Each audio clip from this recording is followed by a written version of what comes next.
September 30th school committee meeting.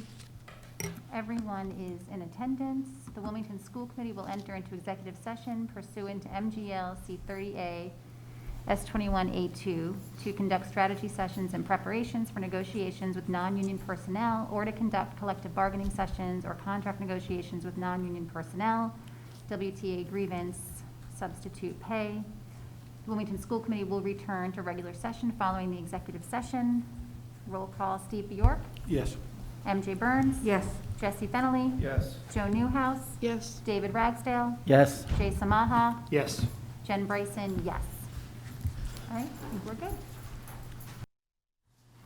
High needs could start tomorrow. Thank you. Good evening and welcome to the September 30th, 2020 School Committee meeting. Please join us in the Pledge of Allegiance. I pledge allegiance to the flag of the United States of America and to the republic for which it stands, one nation, under God, indivisible, with liberty and justice for all. Thank you.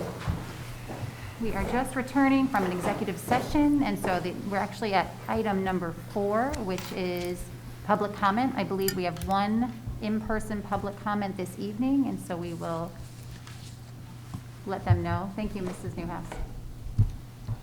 She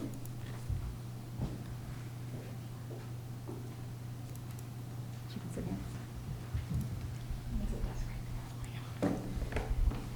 Thank you. And just state your name and address and then make your comment. Thank you for being here. Thank you for having me. My name is Ursula Tasto. I live at 140 Chestnut Street in Wilmington. So I wanted to start by thanking all of you and everyone working hard to educate our children this year, including this committee, obviously, the WPS staff, administration, and teachers. Remote learning necessitated a lot of change, and I can tell you as a parent that I've seen a drastic improvement in the offerings, and you guys are doing a really great job, and I thank you for that. But as I'm sure you're all aware, we're not done learning and growing, and we have to continue to evolve to become a little bit better. To be a learning organization, we have to audit what is and isn't working and look to improve it. I'm asking for your help to do that. Very specifically, I'm here to ask you to consider options for our younger kids that are in front of a screen all day from 9 to 3. I have such a child. He's in the 2nd grade, and he loves his teacher. He loves seeing his friends, even on Google Meets, but he's struggling to sit all day. In an attempt to find a middle ground, I reached out to the schools and I said, can I please have him attend school for the first half of the day? And at lunchtime, have him log off, and I'll take over his education for the remainder of those subjects. I'll homeschool him for the other subjects so he can actually limit his time in front of the screen. And I was told that no, that Wilmington Public Schools do not support this. That I would either have to homeschool him the full day or he has to be in front of the computer the full day. I'm here to ask you that you would consider situations and requests like mine. I'm here to ask for your help for kids like mine that are struggling to be in front of the screen so that we have options on how to provide the right support for them. I'm asking for middle ground. We were all asked to be flexible this year. You asked that of parents. I'm here today to ask that of you, that you provide the flexibility that parents need to optimize the education of their children, especially when it doesn't add any additional work for your teachers. I'm asking that we put children first and policies second. Thank you. Thank you. Thank you very much. Thank you. Thank you very much for coming. That's good. Thank you. All right, there are a list, I think, of about 15 written comments in your folder, so please, if you haven't already read them, please make sure to read them right after this meeting. Next, we have approval of items by consensus. We have approval of minutes September 15th, 2020. Is there a motion? Thank you, Mr. Fennelly, seconded by Mr. Bjork. All in favor? That is one abstention. Yes, Mr. Ragsdale, thank you. Warrants G403, G404, G405, R205, R206, R207, L10, L11, L12, L13, L14, L15, and FS05 and SF06. Thank you, Mrs. Newhouse, seconded by Mrs. Burns. All in favor? That's unanimous. Thank you. We have CF06, 07, 08. Mrs. Burns, seconded by Mrs. Newhouse. All in favor? That is unanimous. Payroll ending 9/16/2020 and 9/30/2020. Is there a motion? Mr. Fennelly, thank you. Seconded by Mr. Ragsdale. All in favor? That is unanimous. And SPED 01. Is there a motion? Mr. Samaha, thank you. Seconded by Mr. Ragsdale. All in favor? There's 4 and 3 abstentions. Mrs. Dixie. Thank you. Item number 6, we have our superintendent's report. Dr. Brand. Thank you, everyone, and good evening. A couple of items under the calendar, or under item number 6 tonight. First off, just to take this opportunity and make sure that our committee and our community is aware of the incredible efforts that have unfolded. I apologize. Long day. Unfolded over the last week and a half, really 2 weeks, that saw this building, the high school, come alive with the temporary hosting of approximately 135 to 140 students that were identified through the process and the criteria, respectively, of the Department of Education to be deemed high-need students. This is a term that the Department of Education has used more recently in an effort to try and frame those students that are, or should be rather, eligible for additional in-person services, regardless of the learning model that a particular district is employing. Obviously, right now, as a fully remote district, this created some challenges, and for a variety of reasons, the decision was made to relocate these students from all 7 schools, and of course, a complement of students who are here at the high school. It was an incredible effort by so many, led by Alice Brown-LeGrand and her staff, but not just there. All of our principals, most of which who have been in this school since it opened for students last week, almost 100 staff across all 8 schools for a variety of service providers that are working here in this building. The custodial staff who worked tirelessly over the span of a couple of days to move a lot of furniture and equipment and materials from the other 7 schools into this building, and then had to move furniture here and some of the classrooms out. It has been an absolute tremendous effort to get here, but I'm so pleased to be able to say that things have gotten off to really a tremendous start, as I understand it. It's great to see students in these halls and in these rooms right now.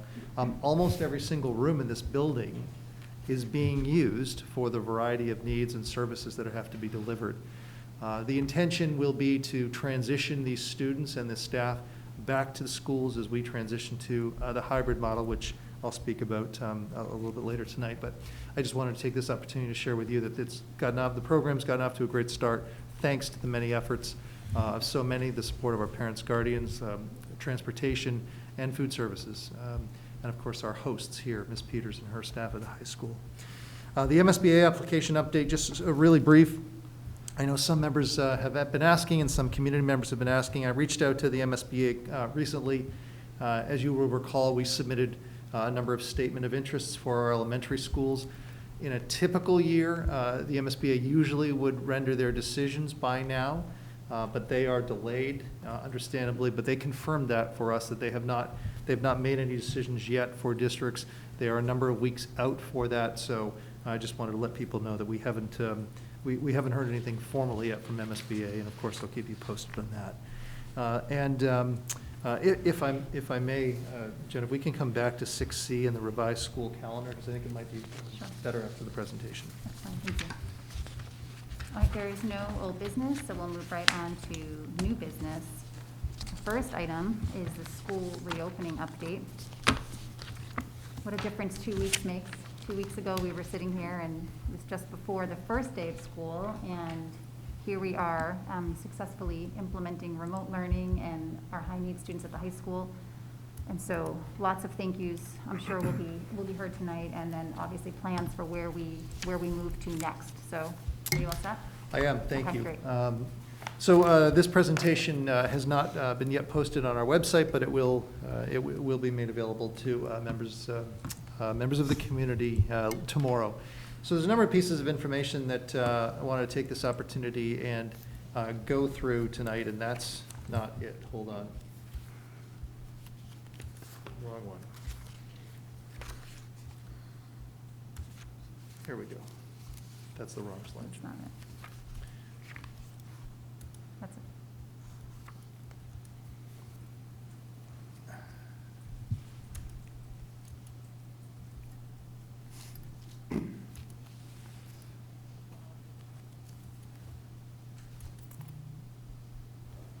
It's frozen because my screen is advancing and that one's not.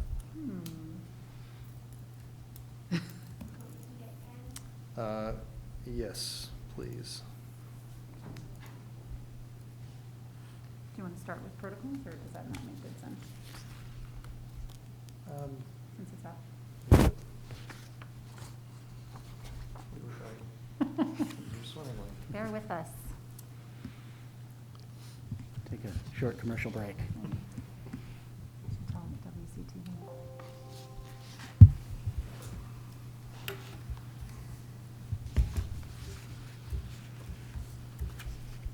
Doreen, you're there?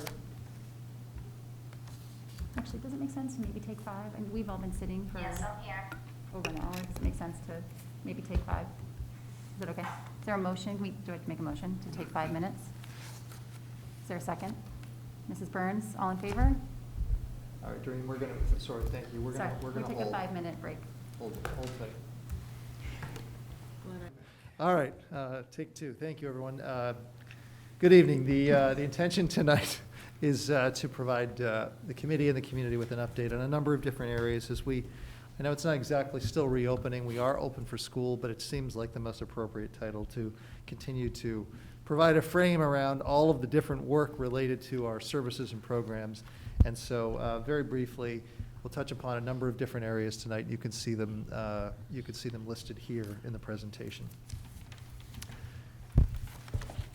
First off, however, really just tremendous accolades to go out to everyone, to our staff, to our students, and certainly equally as important, our families.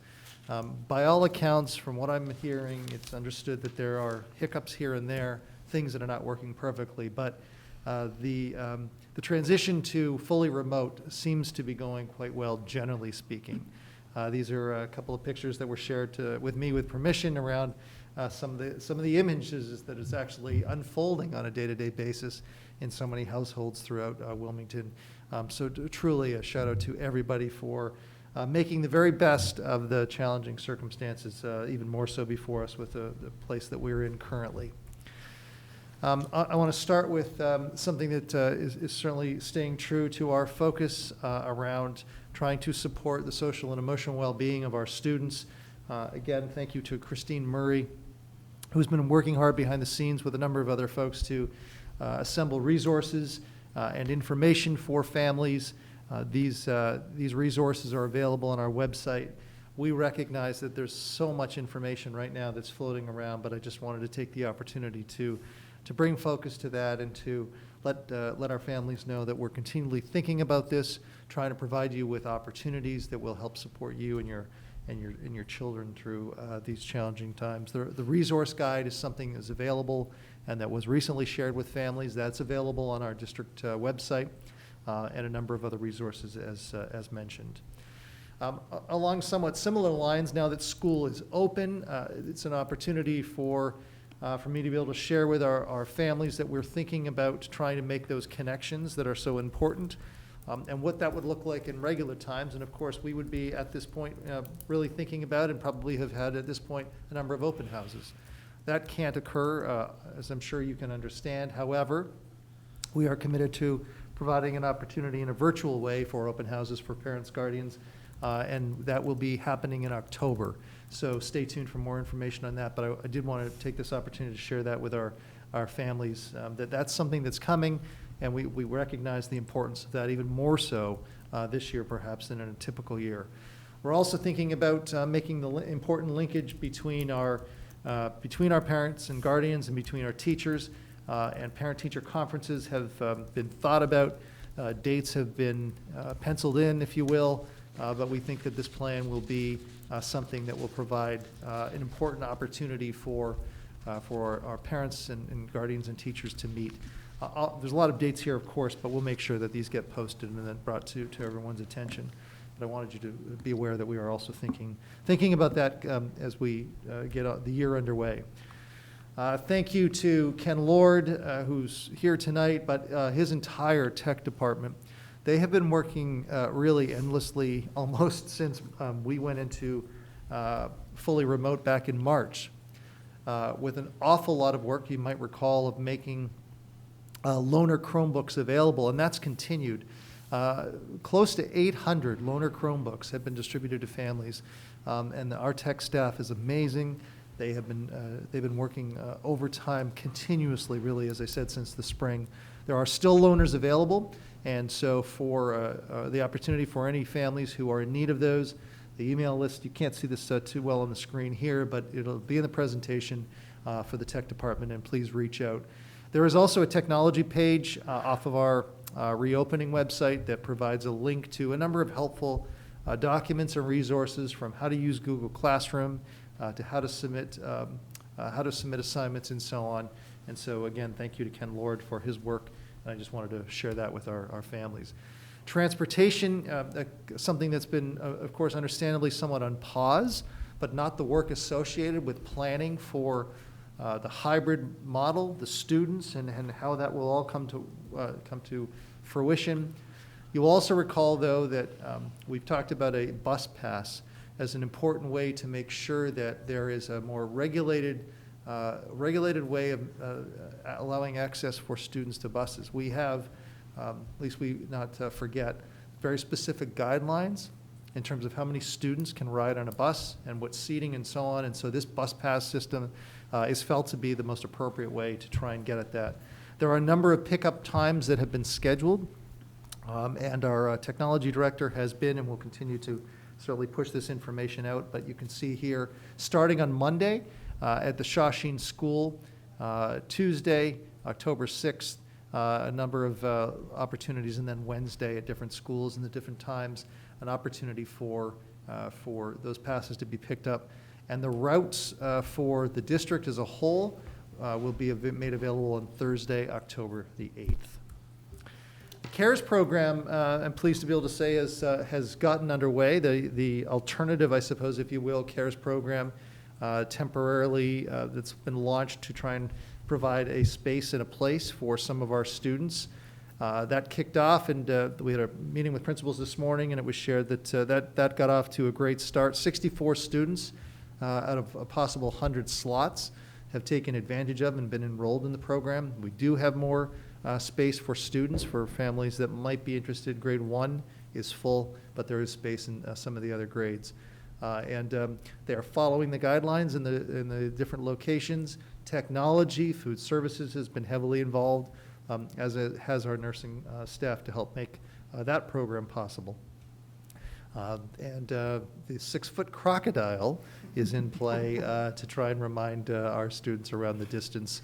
But thank you to Sherry Parker, CARES program coordinator, and her staff for their amazing work to get this program up and running. Athletics, just a couple of slides. Again, lots of different things happening, but athletics that began this week. Thank you to the support again for the school committee to allow the district to move forward in unison with other districts in the Middlesex League. We have a very altered schedule, as you'll recall, and this fall season includes field hockey, soccer, cross country, and golf. Those practices began this week. The first competitions take place this weekend overall, and we had to make some adjustments, as you'll recall. All of the schools did. Again, this is not just a Wilmington decision, but we are very much in lockstep with the Middlesex League. Football, cheer, and volleyball have been moved to the Fall 2 athletic season. There's some more information there. And thank you to Mia Muzio, our athletic director, who's been working also very hard to make sure that we're in a good place with this. There's a lot of items here. I won't go through all of them, but protocols for athletic events, as much as we're focusing, of course, on what schools look like for in-person learning. There's also measures that have to be in place and adjustments made for athletic events. I can tell you, I'll just speak briefly to point number one, and that's about spectator limitations. Recently, it may have been yesterday or today, I'm not sure, apparently there was an adjustment to the total number of spectators allowed at events or outdoor gatherings to 100. But I do want to take this opportunity and share the fact that I've been in conversation with my colleagues in the Middlesex League, and there's a commitment right now to stay at 50. And that simply is to see how it goes and to be able to manage this. This is new to everybody. And so, again, I'll take this opportunity to say we're trying to be very lockstep with the other schools. We think this is no more important time than ever to try and do so. And so 50 is the limitations for spectators, and some additional information if you are if you're a family member of a student athlete. We want to try and provide that opportunity for you to attend events, but we ask for your understanding that there's going to be limitations, unfortunately, with that. Food services, just a quick update on what's happening there. The meal service is up and running for the students that I mentioned earlier that are here at the high school for in-person learning, and as well, the distribution of meals is still happening, as I think you know, and so thank you to Mary and her staff, who they are literally running all over this building, delivering meals to classrooms while managing everything else that they've got ongoing. So again, a shout out to the food services staff. Tuesdays and Thursdays, there's still that opportunity for members of the community to pick up food here at the high school, and they're also working to provide meals for seniors, and so there's lots going on in food services. There's the meals per week that are being produced, 13,325, and they have provided over 220,000 free meals to children since March. So really staggering numbers. Obviously, through the hard work and efforts of so many in the food services department. Health services, there's just an opportunity here to share some information that's current around some of the work that's ongoing here, and so I'll just run you through this very quickly. The cohort D, the students with high needs, here in this building, we have a number of nursing staff that are here every day in support of them. And again, somewhat aligned with the comments earlier today, pleased to be able to share that things are going well, and thus far there have been no specific concerns. They're working very collaboratively as a team. They're also working to support the CARES program, as I mentioned earlier. And so thank you to Doreen Crow and her staff. They've been all over this respective planning to make this possible, and putting into place the protocols from the state level, from DESE, Dph, and the local level to make sure that our students and staff are safe, while continuing to focus, of course, on shifting for a reopening. Jackie Raffi, behind the scenes, a shout out to her for working with our nursing staff to make sure that the appropriate PP&E is here in place for our high needs students. Paul Ruggiero has worked very, very hard and extensive hours on this. The amount of purchases and acquisition is staggering, not just from an economic standpoint, but moreover, just the number of items that have to be ordered. And it is a joint effort, but we are in excellent shape for having those things on hand. Flu clinics for students are taking place town-wide October the 3rd. There's a drive-through flu clinic, as I understand it. So there's lots of work, and just this opportunity to bring this attention to the community as we start to make our way through fall, and of course thinking about the flu season. That seems to be an important area of consideration. Snapshot September 17th to 29th in terms of the COVID-19 cases. Again, there always is the possibility of changes that could happen on a daily basis, as I'm sure folks understand. But 6 students quarantined to COVID-19 and 3 staff. But our numbers are still in a very good place. I don't know what the current release today was. This is Wednesday, so I don't think there was an anticipated change, but I'm not sure if there's been anything significant there. We will continue. This will be no doubt a broken record of the continuous reminders of symptoms of COVID-19, making sure that our families and our students are well aware of this, particularly as we get to the latter part of the presentation and we really shift our focus en masse to thinking about coming back to in-person. This will be so critical to make sure that people are very, very mindful of the symptoms to helping us, quite frankly, be able to stay open. Travel order, just as a point of reminder to take this opportunity, this is from the state level back to August 1st, so it's been in place for some time now, making sure as a point of reminder for those that have been traveling to be very mindful of the specific state travel orders that are in place that have been established by the Mass Department of Public Health. School building readiness and ventilation, if I may, just to sort of shift focus a little bit. In addition to all of that that's ongoing, we, with the help of George Hooper from the town's public buildings, has been working in partnership with us as we continue to focus our efforts. And I'll just take a couple of minutes to talk briefly about HVAC assessment and air quality assessment. Just as a point of reminder, BLW Engineers was the firm that we partnered with and was enlisted to conduct an overall assessment of all of the facilities. This report is available on the website, and those were evaluations that were completed in late August, and as you recall, and those reports, as mentioned, are available for anyone that's interested in them. Those reports did clear occupancy of all of our buildings. They did not, however, though, look on a room-by-room basis, but more at the overall mechanical systems, if you will. But it is important to note that the buildings were deemed safe.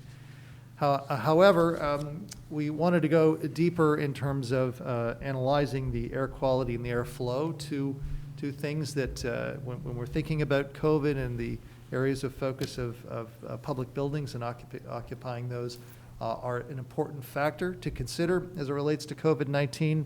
And so, again, with George Hooper's help, we've enlisted a third party, and that work is underway. There is a memo that outlines this more extensively in the packet around the specific areas of focus. So what I can tell you is that work has started. It started last week. It continues this week. And we're moving towards having those results of all of the educational spaces, airflow and air quality gathered in respective building reports that will be made available publicly with the anticipation of those being received next week. There are a number of things that we are also working in the background to make sure that we're complying with, specific recommendations that have been made for the first report, and of course anything that comes out of these most recent reports to make sure that our buildings are safe in every sense from a physical standpoint, the environmental standpoint. I will point out that windows, as we start to shift the focus to occupancy and the hybrid model, windows are going to continue to be something that is going to be important to make sure that we are leaving open far more than in a regular year. Shelley Newhouse, Board of Health, will tell you, and I've had a number of conversations with her, that allowance of airflow into a space is going to be very important.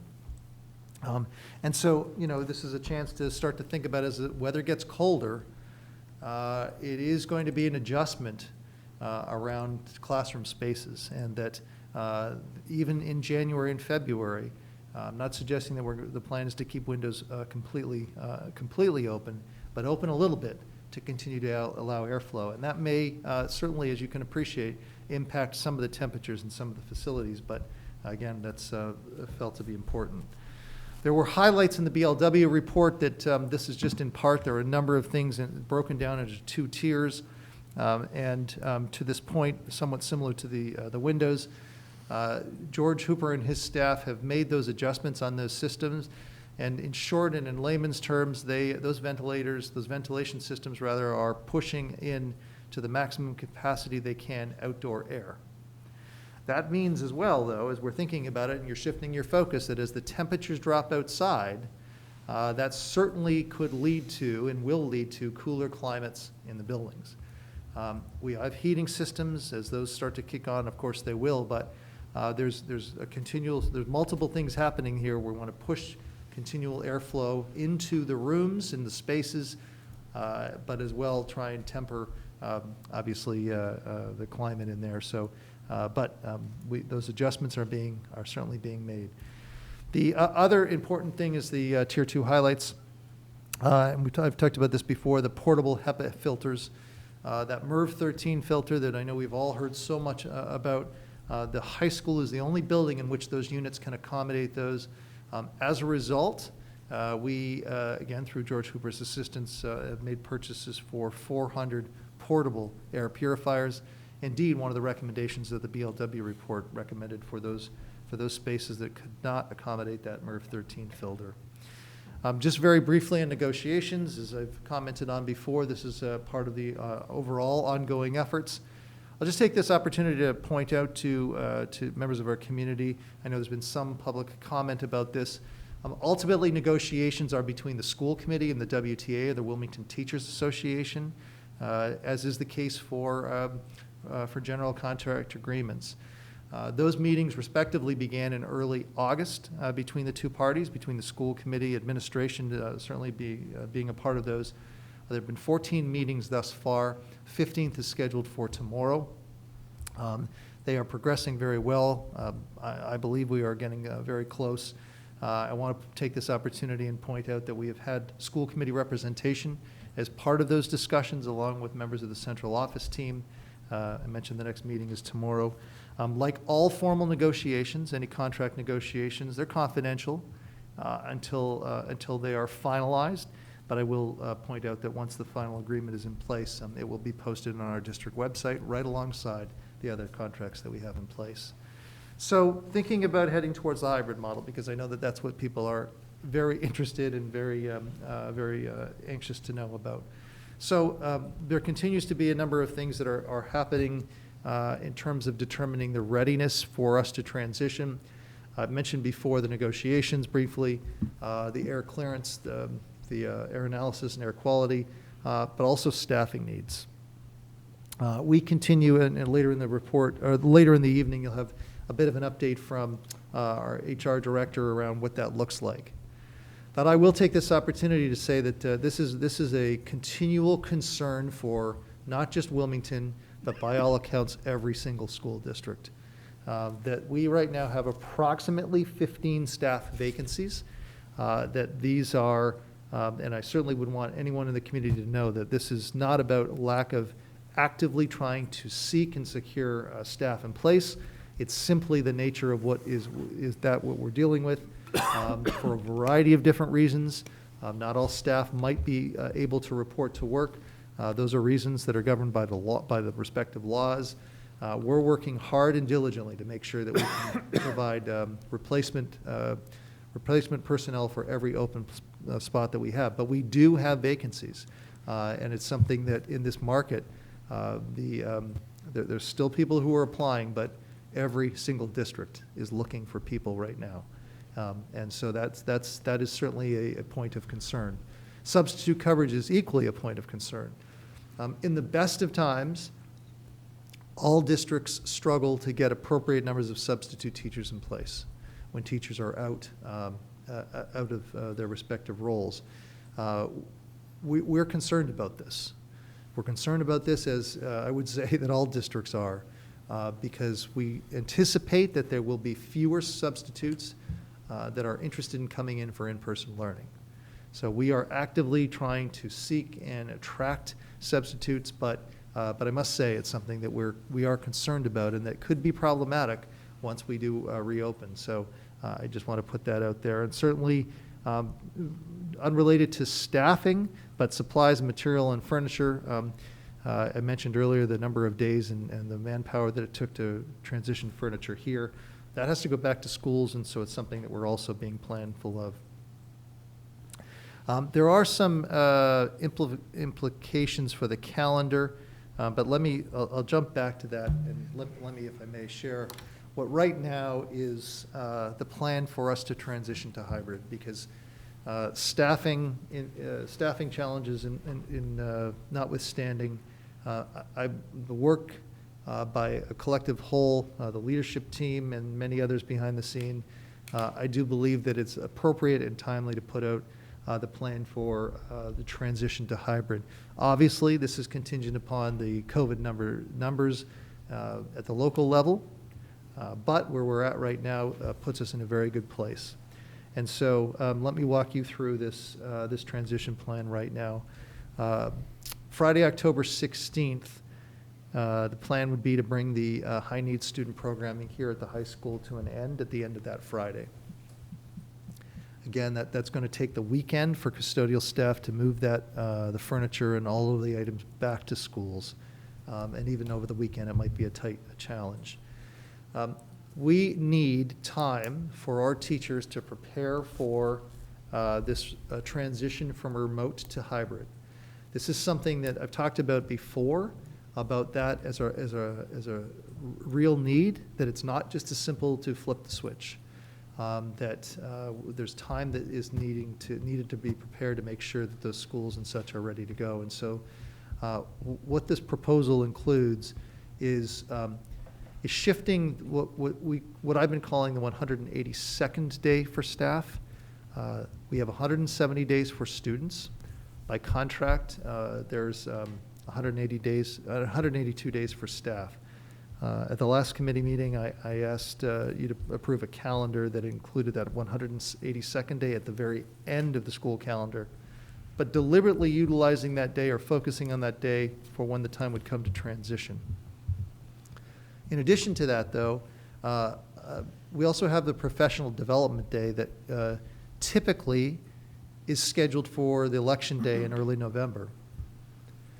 The reason that professional development day is typically an election day is because we have two sites, the Boutwell and the Wildwood, that are voting centers, or voting sites. That's not going to be the case this year. Some of you might know the Shriners Auditorium is going to be the location for voting in Wilmington. And so what that does is it creates or frees up those days for school to be in session.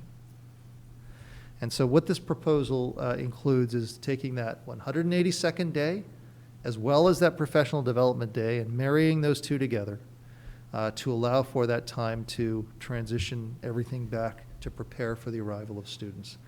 I'll walk through the rest of this calendar with you in this week.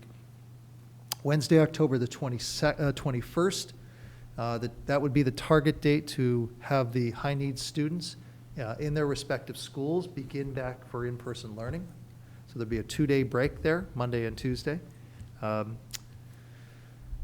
addition, on the Wednesday, the 21st, the plan you will recall for our kindergarten is to have AM and PM sessions, as opposed to the hybrid A and B day model.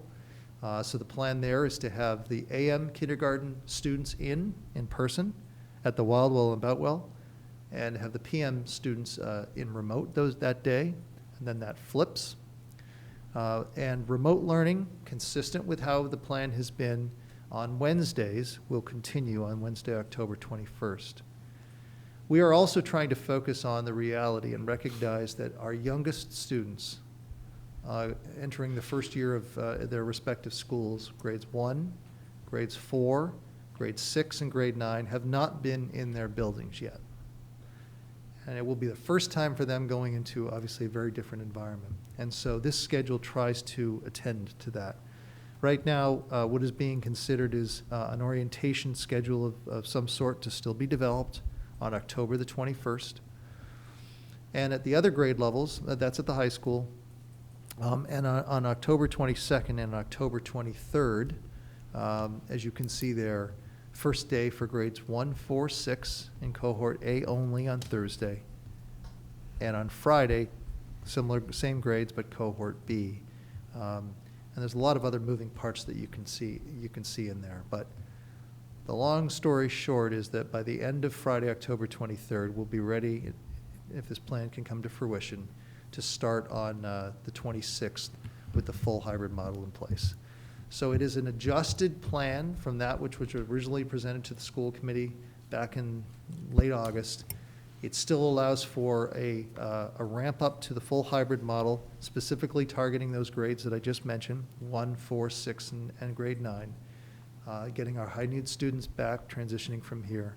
There's a lot of moving parts. I know that there's a lot of information included in here, but certainly this is the 20,000-foot view of what this plan would look like. I'll go back to what I said a moment ago, and that's around staffing, or if there's air quality issues based upon that assessment. If there is a need to take a more focused look at a building or particular programs in a building and delay the start, we may do so. We may need to do so. That won't be any different, though, than some of the situations that we may encounter, like other schools and districts are right now, about particular issues with COVID outbreaks. But it seems to me that we are at a point right now in which we should plan for transitioning to a hybrid for the entire school system. And if we have to take 1 or 2 buildings individually and make an adjustment for them, so be it. But I would rather move forward with the majority of the district. So I'll take questions in just a moment, but just to go back to the calendar, implications for the calendar, and so just to break that down for you. So Professional Development Day, as mentioned, it's currently scheduled for November the 3rd. This plan has it transitioning until to October the 20th. The 182nd day, as I've called it, for staff, I've mentioned that. We have a plan for parent guardians conferences, and I showed that earlier on the slide. The transitioning of learning models, I want to just speak briefly to that. Part of the original planning, and in fact, part of what I think most districts are planning for, is the opportunities for families to effectively change their mind in terms of the learning model. When we originally talked about this back a number of weeks back, and we thought that we would be opening in hybrid, I had indicated that I would anticipate that mid-October would be an appropriate time period in which to open it up again for families to reconsider.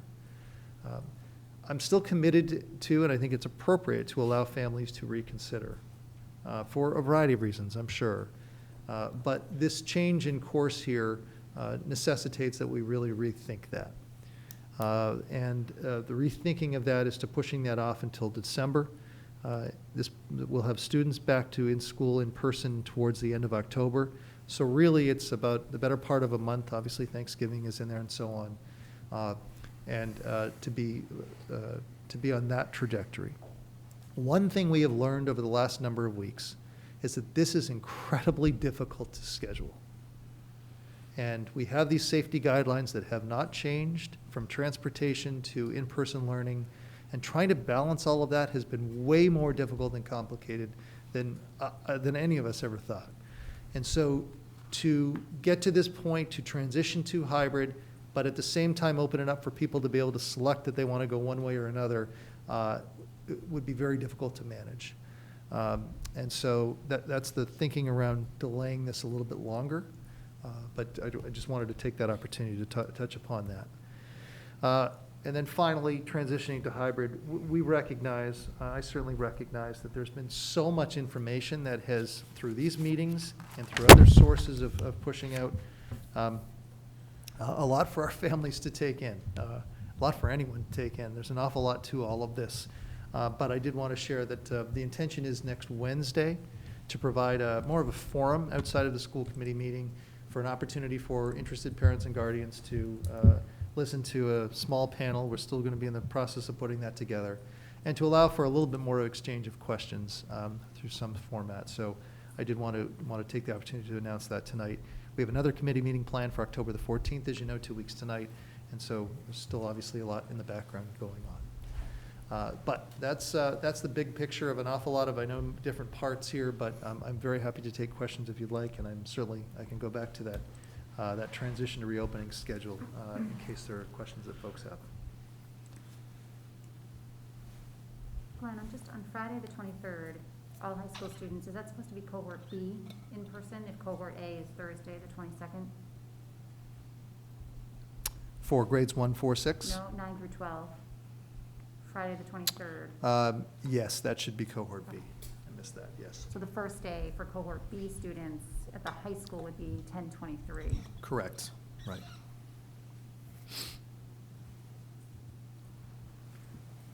Questions? Mrs. Burns? So is pre-K operating in this as well? Because it only references kindergarten. Are we doing a pre-K AM PM session, or am I? No, we do have pre-K. Miss Elliott, can you help me out with? The high needs programs. Right, so are that'll pre-K be students starting and up on high needs. Wednesday, right. Yes. So it's just the high needs, it's not the other pre-K, integrated pre-K programming? I need to just double check to see what I believe it's the pre-K, the non-tuition. Not the paying pre-K non-tuition, students right. Are currently on schedule. Okay, so, I'm referencing just the tuition pre-K programming. Is not running currently in remote, and I believe we are not running it because of the fluctuation in and out. Okay, this so, year. so we're not running the, The tuition. Tuition based. Yes. so wait, okay.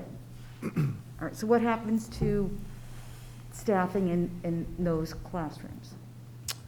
Those were vacancies that, in other parts for the K program, for both assistants and teachers, if I recall correctly. Okay. Yeah. Thank you. And just to clarify, so grades 2, 3, 5 would begin the following week? Correct, Okay. right. On the Monday, Yes, remote learning would continue, okay. but on the Monday, the 26th, all grades would start up. And this, and I should share, this plan came through more extensive conversation with our principals and really thinking about that different reality for the lack of any kind of transitional time for, for the new students entering that school. And really the thinking was this would be a really important piece for, just for their beginning in the building, which I certainly understand. So that's what this is built around. Mr. Smaha? On the, so students who are the remote students, the cohort C students, would they begin their sort of full remote stuff that would be different than what they're doing now with everybody together? Would they start that on the 26th, or would they start that on the 21st, or how would that work? That would start on the 22nd. Well, no, I'm sorry, I take that back. The 21st. So the 21st, students are not in session Correct. on the 19th and the 20th, Monday and Tuesday. Right. But to your question, cohort C, all students would continue with that day on Wednesday, October 21st. So that will count officially as one of our school days. Okay, so on the 22nd, they would be continuing with their full. For cohort full C, remote correct. Cohort C. Yes. Okay. Mr. Ragsdale? So originally, we were talking in the sort of the first version of our plan that we approved at the beginning of August about having students go in sort of one cohort, one grade Correct. per day for Right. That's right. for sort of an orientation and meet their teachers. Now, most of them have met teachers at this point, so it looks like that this is sort of a slight adaptation of that not all Yes. students are going to have that kind of first day of orientation, that we have a prioritization of those students entering a new building for the first time. So on the 26th, when the other students, when grades 3 and 2 and 5 and 7 and so forth go in, is there still going to be a sense of orientation on that day as their first day in the buildings? Certainly, yes. The orientation from the standpoint of all of the different safety protocols and health protocols, most certainly, those will unfold for those students. So all students, as we can shift now to our planning, that can start to come into the forefront in terms of what that looks like. But all students, just as much as all staff, will have to go through that orientation and better understand what exactly, their presence in that building is going to have to look like. I saw someone else, but Ms. Nowhouse, did you have your hand up? Okay. So yes, go ahead, Mr. Ragsdale. So I was glad to see the addition of the virtual town forum. I think that will be a really helpful thing because people are going to have many further questions. Of course. And I think that would be a good opportunity for them to be able to ask them and get answers. But not alternatively, in addition to that, will the FAQs be updated shortly to reflect this new information and the new plan? Yeah, so this is certainly so that there continues to be an effort to try and gather those questions that are coming in. They're continuing to be monitored, and I'm not sure if there's been an update in the last couple of days, but there's been a lot of questions that are very specific to an individual school or program or grade level, and so those are getting pushed out to the respective people who can best answer those. But in terms of some of this, yes, we'll build that into the reopening website. you know, it's easy to sort of summarize this in one slide, but it's recognized there's a whole lot of layers to this for a parent guardian to understand how that's going to impact them in lots of different ways, so. Mrs. Burns?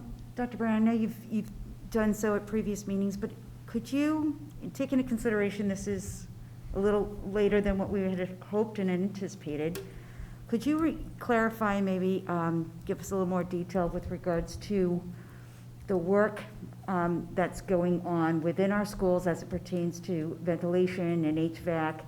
I know that although we did get a clearance that occupancy in these schools were deemed appropriate, but your discussion with regards to a little more detail in per room, that clarification as to why that can't occur in the same light as to stepping forth with having the hybrid model implemented sooner. It sounds, if I'm understanding, we're deferring a little bit longer so that we can investigate each room in these buildings, on top of waiting for the air purifiers to come in. There's a couple of things. If you could just, yeah, if I understand think that your- would be helpful, and I think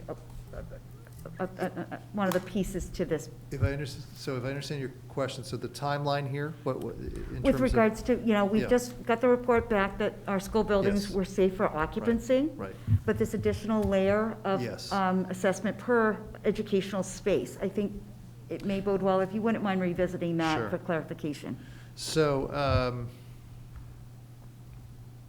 right, just going back to these slides here. So, again, what we've committed to with the town's support is effectively 2 assessments of all of our buildings. The first one was completed by BLW Engineers, a third party, not affiliated with the town. And that specifically looked at I'll call it the systems, the mechanical systems. That report was completed late August, early September, and that report did in fact clear for occupancy all of the buildings. Upon further consideration of the overarching interest in not just the systems, but what's the actual physical environment, if you will, in each classroom space, that's where the airflow, which by far it is that I'm not an expert, but the airflow and the air quality are 2 components that are certainly considered by many also to be very important. So those 2 are part of a second study. So it would be fair to say that what we've really embarked upon, again with the town's support, is 2 studies of our buildings when this second study is completed. That study is ongoing right now. That assessment is ongoing right now. Expected to wrap up this week with the reports expected next week. So that's one thing. The other thing, though, is the staffing. So that's outside of the ventilation, but again, part of the, so if folks are wondering, well, why can't you start hybrid next week? The other is that staffing, and that's, there's fluidity to that. There's postings, but we can't just turn, on a dime and hire somebody ready to start on Monday. So there's a little bit more time needed for that. I would say that those two pieces, the ventilation and the staffing, are what give rise to this timetable or this transition plan that seems very doable. Great. Thank you very much for that Sure. additional information. Just curious, I was approached by a parent over the weekend. We talk a lot about athletics starting, which is great. Is there any consideration or direction for non-athletic extracurricular activities, or are we waiting for the high school to open for any of those to start, because most of them are at the high school?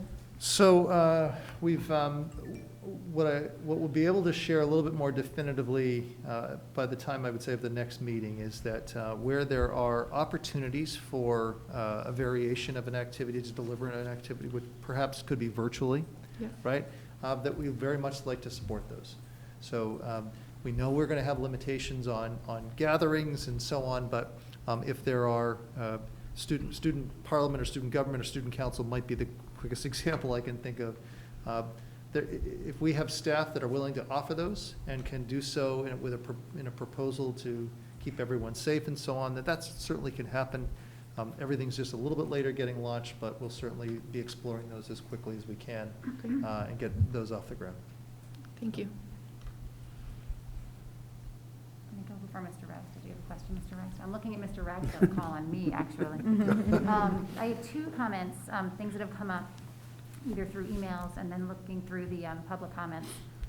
So lots of screen time concerns. Obviously, also all of our students are in remote learning, 4.5 days per week. And so I think a lot of families are struggling with that. And so as Ms. Tasto said today, with the flexibility, has there been any thought, or is there any thought given to what that might look like family to family? I would say the majority of our comments today actually have to do with screen time. And although they're not asking for flexibility, there does seem to be a need for some support and how to manage what to do, for example, at the middle school when they have those 5-minute breaks. And so as a parent listening in, they are encouraging students to get up and move, but it is just 5 minutes in between. And so I don't need an update, but I guess just to kind of put that out there, as this may be, we're now looking at another 3 weeks essentially. So this is something I think that we do need to. Well, three weeks, and certainly the cohort C too. And the cohort C, of But, course. you know, I'll start, and maybe, Ms. Elliott, if you want to jump in.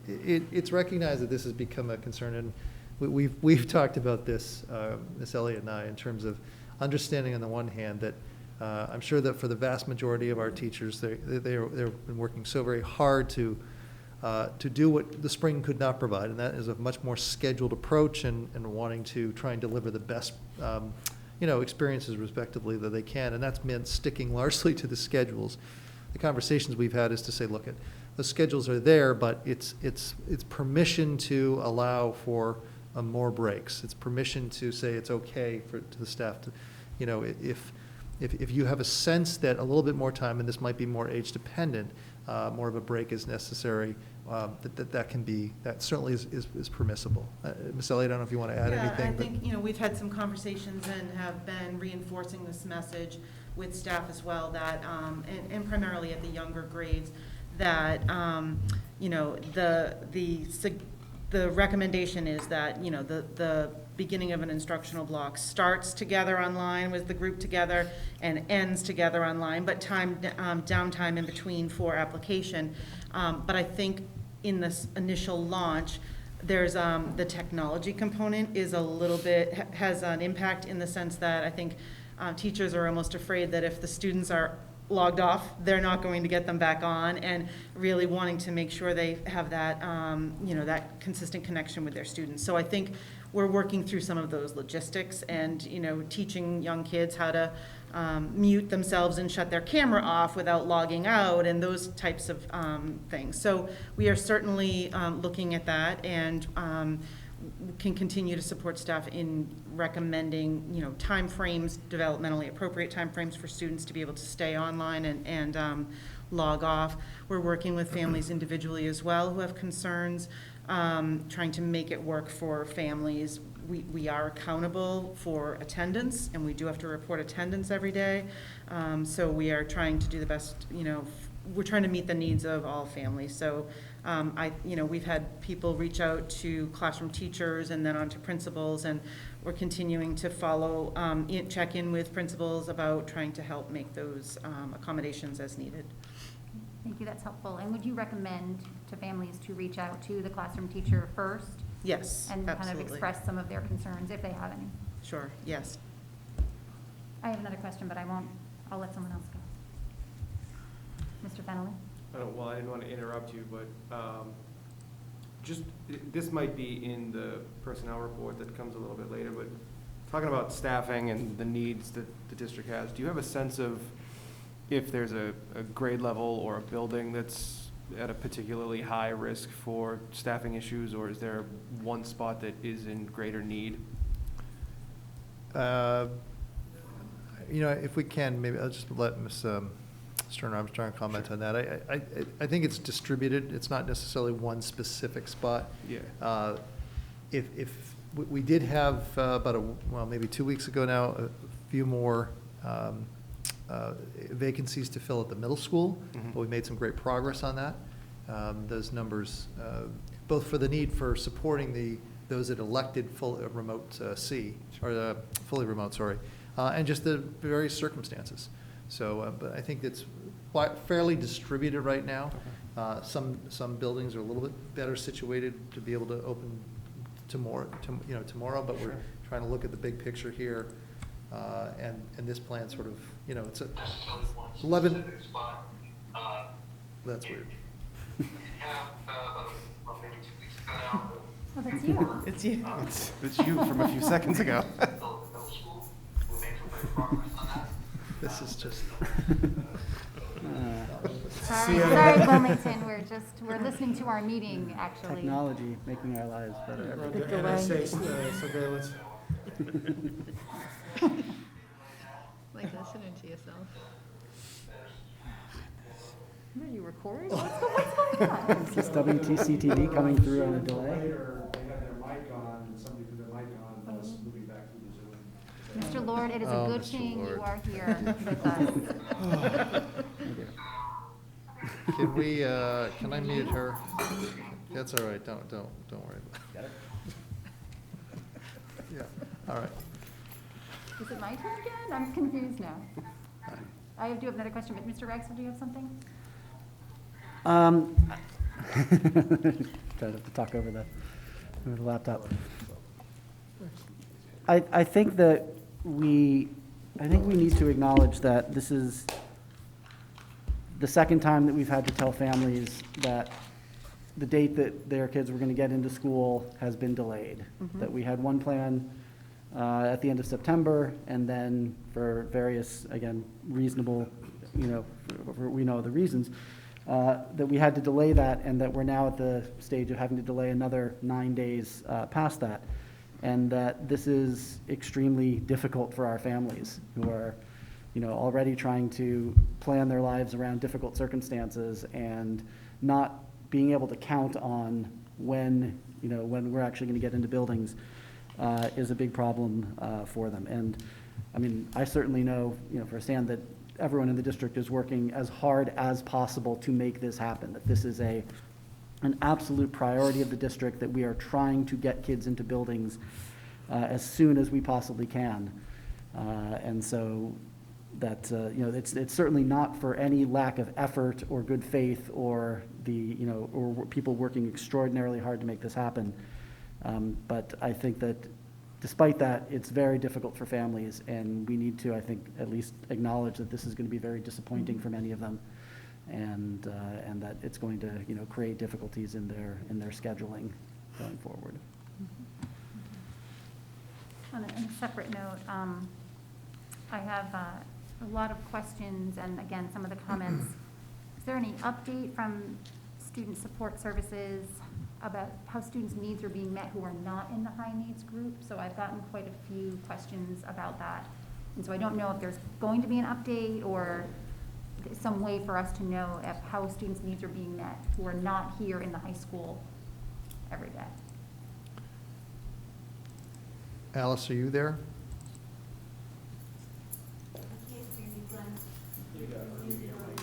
Alice, are you there?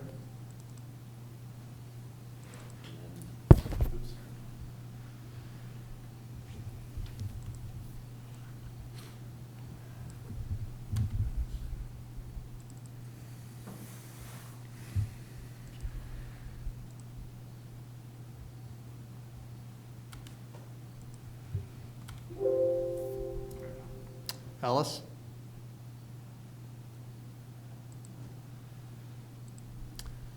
I'm here. I think I'm barely hearing you guys.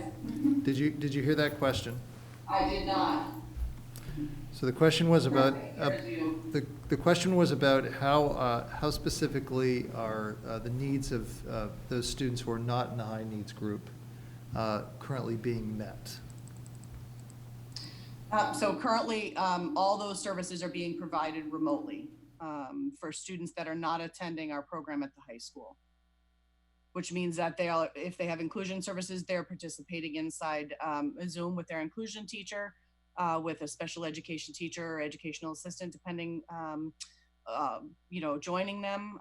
They may break out into a smaller group if needed, if the kid requires that as part of the inclusion support. And then related services are being provided typically directly from the specialist or service provider in Zoom or Google Meet. The remote service learning plans will be delivered to parents approximately? The remote services plans are actually being worked on now. They are trying to capture both the current model as well as the model change in those remote services plans. So heading back, our expectation is that they're sent out by October 15th. Great, thank you.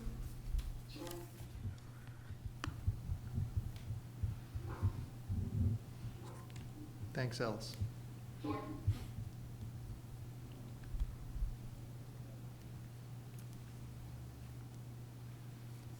questions, concerns?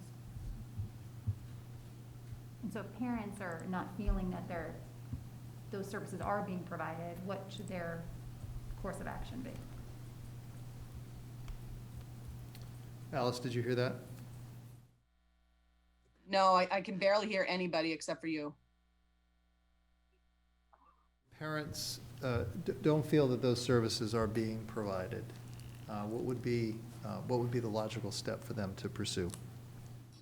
So their initial reach out should be directly to the service provider if they have concerns about the way that's being provided. If someone feels like something's not being provided at all, they should definitely reach out to the principal. And if they're, feel as though, that they needed support in getting that answer, they could certainly reach out to our office as well. Thank you. Thanks. Yeah.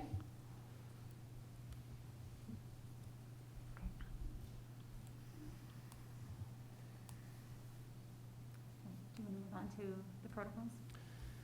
Sure, I will. So we're going to shift gears a little bit here, but still very much in pursuit of preparing for opening in person.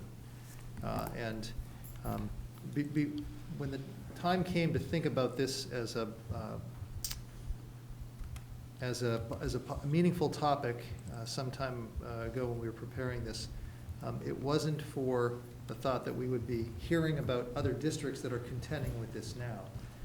And certainly that's the reality. And I'm sure that we're all hearing in the news about unfortunate circumstances in which students or staff members are indeed testing positive for COVID-19.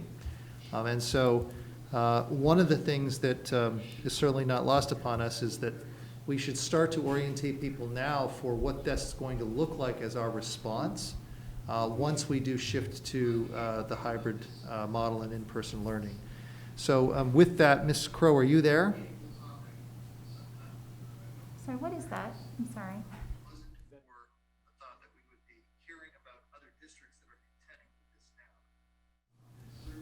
So whoever's on Zoom needs to turn that Yes. down. Which was like a 45-second delay, so. Okay. Is there a mic on you?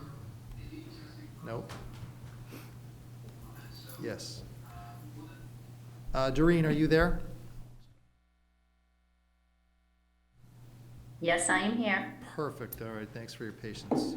Okay. So I have the presentation up, and I'm happy to advance it when you'd like me to. Sure. Shelley was waiting to be let into the Zoom room. She should be in now. Thank you. Shelley, are you there?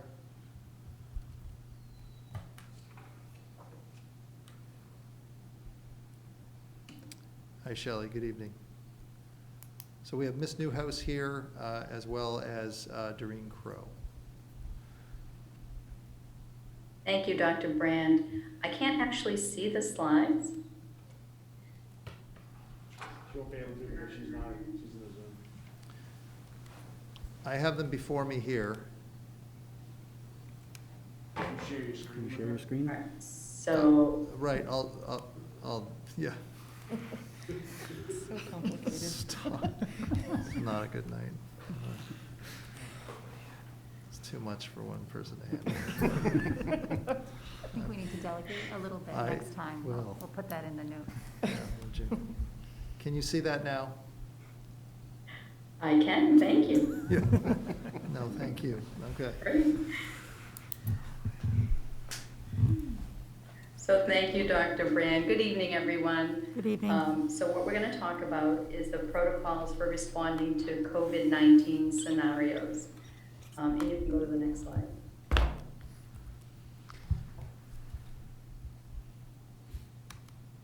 you gotta be kidding. He needs a new laptop.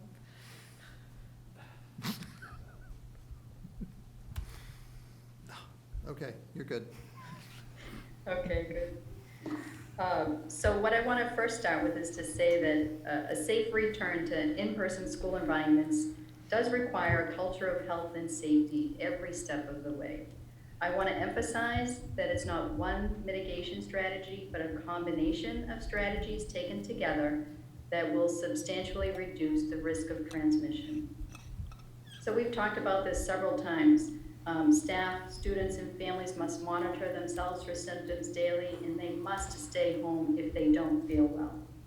Masks are among the most important single measures to contain the spread of COVID-19. Those must be adequately covering both the nose and the mouth. And hand hygiene is very critical. Physical distancing greatly reduces the risk of transmission of COVID-19. In addition, cohorts and assigned seating also helps to mitigate transmission of the virus. And it's also important to note that testing combined with contact tracing and isolation helps to control the spread of COVID-19. To support that culture of health and safety, schools must have a robust and reliable way to communicate with all families, students, teachers, and staff to send key messages related to COVID-19 scenarios. So that leads me to the presentation tonight. So while specific protocols vary, there are some common elements for each possible COVID-19 scenario. Those include evaluating symptoms, separating from others, cleaning and disinfecting spaces that are visited by the person, and testing for COVID-19 and staying at home while awaiting results. If a test is positive, the individual must remain at home at least 10 days and until at least 24 hours have passed with no fever and improvement in other symptoms. They must also monitor symptoms, notify the school, and personal close contacts. They should also answer the call from the local Board of Health or the Massachusetts Community Tracing Collaborative, also known as the CTC, to help identify close contacts to help prevent transmission. And then the last step would be to secure release from the contact tracer, and that's also known as a clearance from the local Board of Health or the CTC for returning to school or work. You can go to the next slide.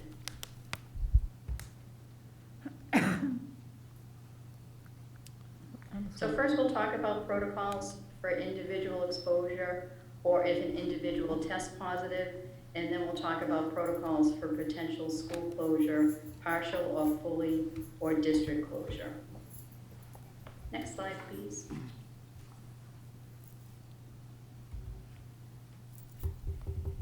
If a student or staff member tests positive for COVID-19, they must remain home. Except to get medical care, to monitor their symptoms, notify the school, notify personal close contacts, and assist the school in contact efforts, and answer the call from the local Board of Health or the Massachusetts CTC. Most people who have relatively mild illness will need to stay in self-isolation for at least 10 days and until at least 24 hours have passed with no fever and improvement in other symptoms. The student's parent, caregiver, or the staff member informs the school, proper school official, and that designated person will be the school nurse, that the individual has tested positive for COVID-19. The designated COVID-19 school lead, in turn, notifies others as determined by the school. So what will happen is the school nurse will be notified, she will contact myself, and I will have a conversation with Shelley Newhouse, and further direction will be provided to the individual. Then it will be determined if the student or staff member was on the premises during the time frame that started 2 days prior to symptom onset, or testing positive if not symptomatic, until the time of isolation. If so, proper cleaning and disinfecting will occur. Next slide, please.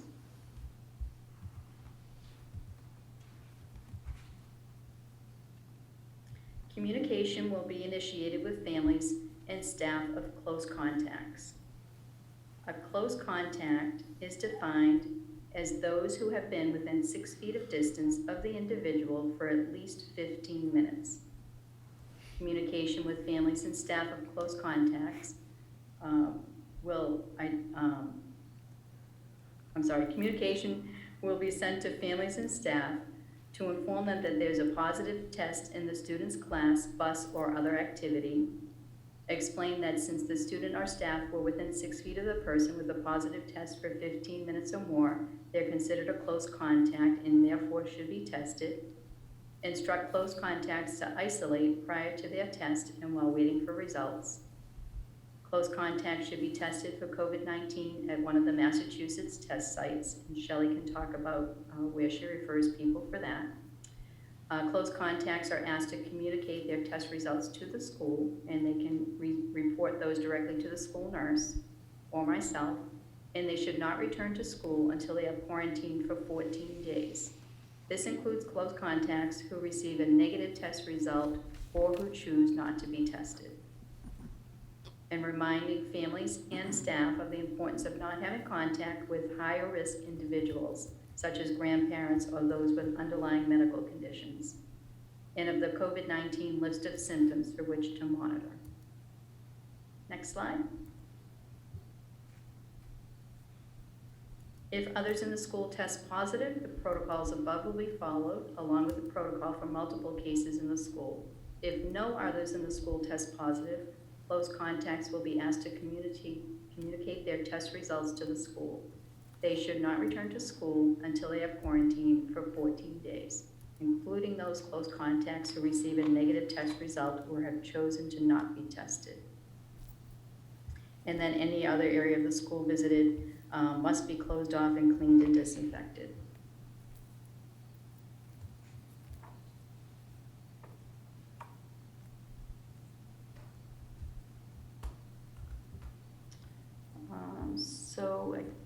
We should be on the slide that says close contact of student or staff test positive for COVID-19. Thank you.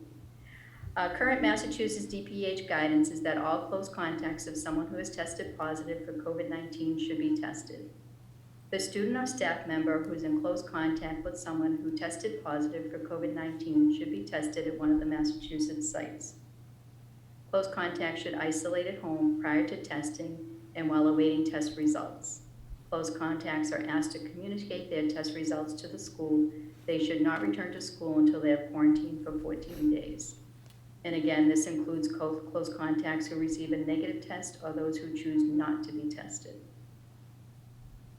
If positive test, the student or staff member should remain at home except to get medical care, monitor their symptoms, notify the school, notify personal close contacts, assist in the contact tracing efforts, and answer the call from the local Board of Health or the Massachusetts CTC. Next slide. Families are self-monitoring students at home each morning before they come to school. If they have no symptoms, students may attend school. If they have any symptoms, they should not send the student to school. They should call the school point of contact, which is the school nurse, to inform them that the student is staying home due to symptoms. Current Massachusetts Dph guidance is that all symptomatic individuals, even those with mild symptoms, should be tested. An individual who does not wish to be tested may return to school 10 days after the start of symptoms, as long as they have improved and are without fever for at least 24 hours prior to their return, without the use of fever-reducing medication. The student should be tested at one of the Massachusetts sites and isolate at home until test results are returned. Procedures followed according to the test results. So if a test result is negative, a student may return to school after testing negative, have improved symptoms, and are fever-free for 24 hours without the use of fever-reducing medication. If a provider makes an alternative diagnosis, such as strep or flu, ear infection, etc., the student may return to school based on that diagnosis, so the usual process that would have been followed before. If the student tests positive, the student should remain at home except to receive medical care, and the same as before, monitor symptoms, notify the school, notify close contacts, etc. Next slide. For students that are symptomatic on the bus, if symptoms are noticed as the student is boarding the bus and a caregiver is present, the student should not board the bus, and the caregiver should follow the protocol for students symptomatic at home. If the student is already on the bus, the driver must ensure that the student is masked, covering their nose and mouth at all times. If the student does not have a mask, the driver should be equipped to provide one and ensure that all other students on the bus keep their masks covering their nose and mouths at all times and are following physical distancing from the other students. The windows should be open as fully as possible, weather permitting. The driver or bus monitor should call ahead to dispatch, who will contact the school nurse, which is the covert point of contact, to alert them to a possible symptomatic student. The school nurse should meet the bus as it arrives, wearing a mask, and as practical, the student with possible symptoms should exit the bus first. Then the bus would be cleaned and disinfected. Next slide. The school nurse should evaluate the student for symptoms. If they have any symptoms, the student will be placed in the designated medical waiting room and ensure they have a face mask or covering. And our protocol is that the cloth face covering would be replaced with one of the disposable face masks. If more than one student is in the room at a time, they must be at least 6 feet apart. Students can work on individual schoolwork while they're in the medical waiting room. The caregiver will be contacted to pick up the student, and it is preferred that they arrive within 30 minutes. If the caregiver can pick up during the school day, the student will wait in the medical waiting room. The caregiver must wear a mask and face covering when picking up the student. And what we'll be requiring is for the student to be escorted out to the car at the curbside. Caregivers and students should wash their hands upon arriving home and change their clothes as a precaution. If the caregiver cannot possibly pick up during the day, the student must wait in the medical waiting room until the end of the school day to be picked up by the caregiver. The student should not and will not be allowed to take the bus home with any other students. Current Massachusetts guidance, Dph Guidance, is that all symptomatic individuals, even those with mild symptoms, should be tested. An individual who does not wish to be tested may return to school 10 days from the start of symptoms as long as they have improved and are without fever for at least 24 hours prior to the return without the use of fever-reducing medication. I should be sounding like a broken record now. Students should get tested at one of the Massachusetts test sites and isolate at home until test results are returned. And then they would proceed as follows according to the testing results. And we'll just go to the next slide. It's the same information. If a student is symptomatic at school, we understand that most families are the most important first line of defense for monitoring students. And we do understand that students do get sick at school based on the fact that children can get sick at any time of the day, and that the body temperature is lowest in the morning. And in fact, some students don't even have a fever if they have COVID-19. So teachers will also play an important role in referring possible symptomatic students to the nurse, and they do know their students very well and do recognize if someone is not feeling well. Teachers will ensure that the student is wearing a mask or face covering that fully covers the nose and mouth at all times, and teachers will call the school nurse to inform them that they have a possible symptomatic student. The nurse will come to get the student from the class, but the student may also be sent to the nurse or escorted to the nurse's office, and they would call ahead first. The nurse should evaluate the student for symptoms, and again, same as before, if they have symptoms, they will be placed in the designated medical waiting room and ensure the student has a disposable mask on. And then a caregiver will be contacted for pickup.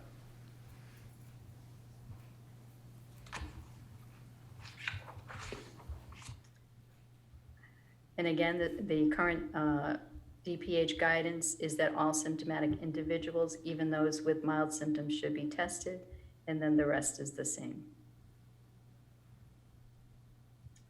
And now we're on to staff. So if staff is symptomatic at home, it will basically be the same protocol as with the students. The staff should monitor themselves at home each morning before they come to work for symptoms, and they should stay home if they have symptoms and not come to work. If they have no symptoms, they may come to work. But if they do, they would not come to work, and they would contact the school nurse and report that they're not feeling well, and they would also report their absence on ReadySub. And then the Massachusetts guidance is the same for staff as it is for students.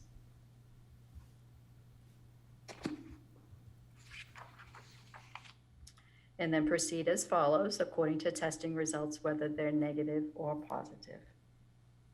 You can go to the next slide.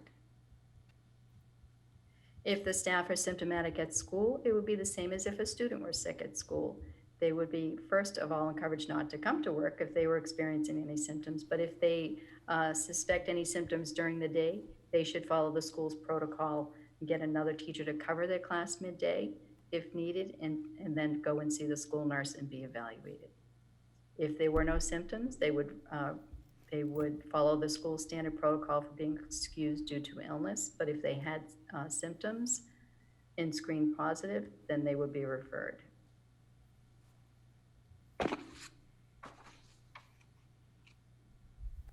And then the process is the same for testing, whether they're negative or positive.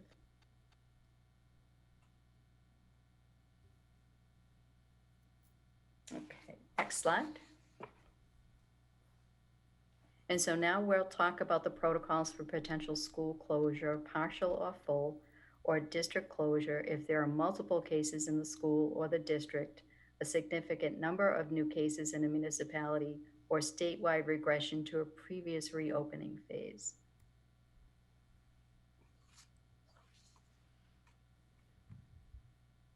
If there is more than one confirmed COVID-19 case involving students or staff in the school at one time, or if there is a series of single cases in a short time span, school leaders and the superintendent should work with the local health department or Board of Health to determine if it's likely that there's transmission happening in the school. Each individual case will follow the steps under the protocol for student or staff testing positive for COVID-19.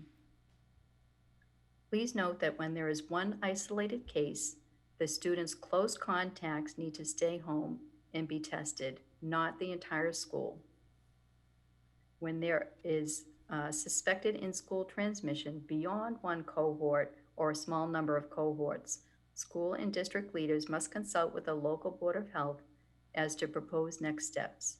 These steps should include a review of the specific COVID public health metrics for the municipality and could lead to, for example, making a decision to close part of a school or the entire school for a short time for an extensive cleaning and or facility mitigation, or close the school partially or fully for the longer duration of a 14-day quarantine period.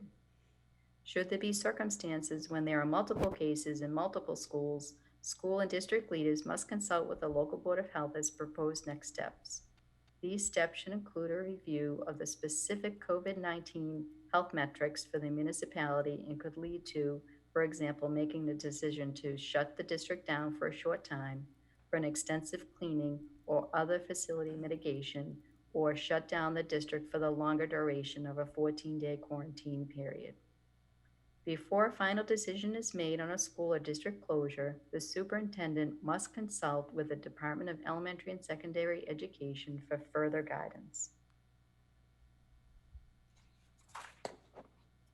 If a decision is made to close for some number of days, the school and or district should send clear information and instructions to families and staff. Those would include information that it is possible COVID-19 is being transmitted in the school or the district, noting that there may be more potential cases that are not yet symptomatic, recommending students quarantine and not have contact with others, reminding families of the importance of not having contact with higher risk individuals, reminding families of the list of COVID-19 symptoms for which to monitor, ensure that remote learning is immediately provided to all students. Before bringing students back to school, the inventory of the needed supplies will need to be checked. and consideration would be made for a school-wide refresher training on the importance of correct hygiene procedures, and reiterating the critical nature of masks, physical distancing, and hand hygiene when students return to school.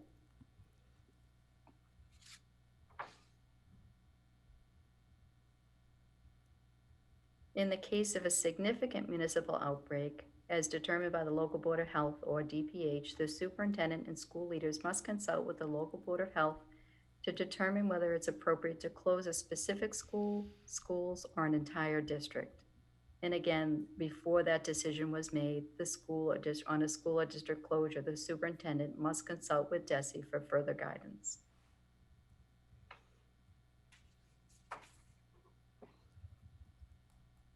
In early August, Governor Baker announced that the Commonwealth will remain in phase 3 of reopening Massachusetts, in significant part to help support an overall environment for the safe return to schools for as many students, staff, and teachers as possible. If Massachusetts moves back into a prior phase or further changes are made in phase 3, DESE, in consultation with the Massachusetts COVID-19 Command Center, will communicate with schools and districts to determine whether in-person school should continue. As the transmission of the virus can vary due to local circumstances and actions, these potential recommendations may be locally, region, or statewide.